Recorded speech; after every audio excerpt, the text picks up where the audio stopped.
Facebooks. You know, I was new on Facebook because all of us had to shift all of a sudden going online because we weren't allowed to go anywhere. So we had to go with social media, which I can't stand. But all of a sudden I started noticing that if I put a little post out there about things going on with the jab or the shots, I was told I had false information.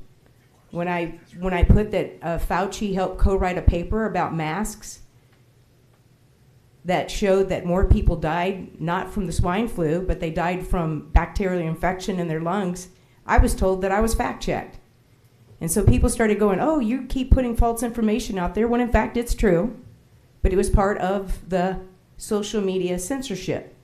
So for me, personally, someone who didn't like social media at all, was forced to go with it so I could continue my classes. Then when I felt like I wanted to put a comment out there based on some information that I learned that actually was important, I was being told that I'm a conspiracy theorist.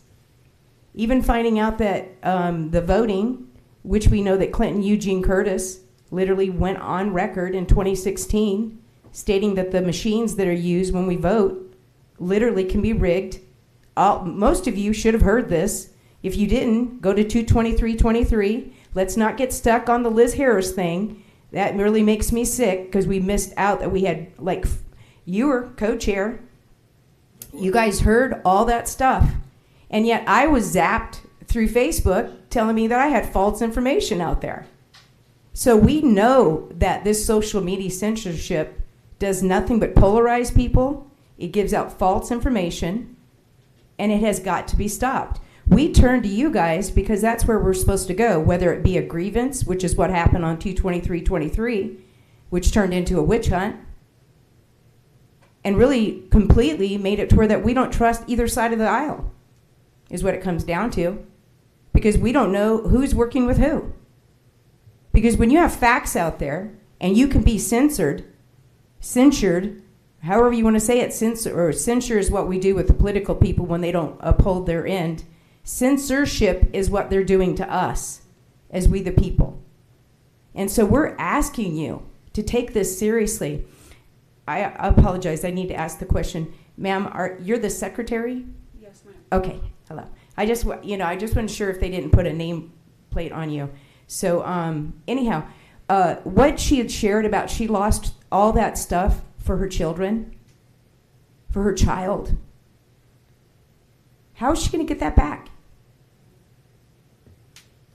I mean, this needs to be taken so seriously.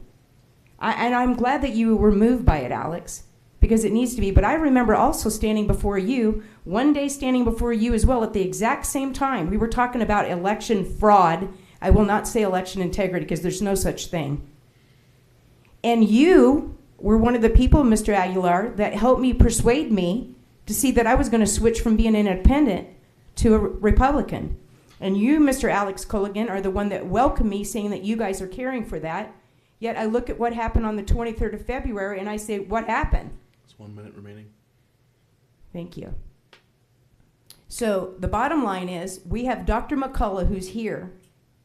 He's going to be speaking right in this vicinity. He's already told us that what's happening with COVID is basically like a bioweapon.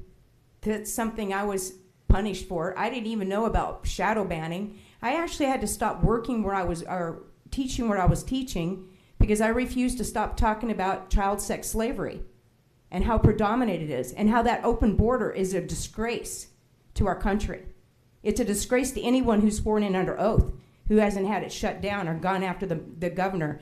And I'm going to say this, ARS 133553, that's about when you abuse children and you have pornography. And I was censured, and now I was kicked off Twitter because I said that Katie Hobbs is guilty. And guess what? The next day, I'm shut down again. So it is a very real thing. We need you guys to protect us. And remember, you took an oath. The time is expired. Thank you. Thank you, ma'am. Mr. Aguilar, because the member of the public who was testifying is named you certainly have a right to reply to what she said if you care to. So, all right, very good. We'll move on to our next. We have 2 people signed in left. We have R.C. Maxwell. Is Mr. Maxwell? Please come forward. Thank you.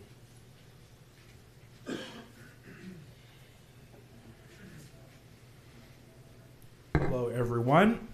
Thank you, members of the committee, for having this hearing. I think it's been very insightful thus far.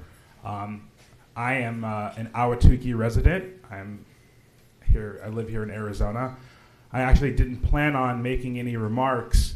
I didn't think I had anything to contribute to this discussion that was productive.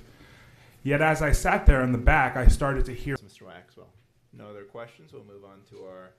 So final public comment is from Yvonne Cahill. If you please would come forward. Thank you for being here. Thank you so much for coming today.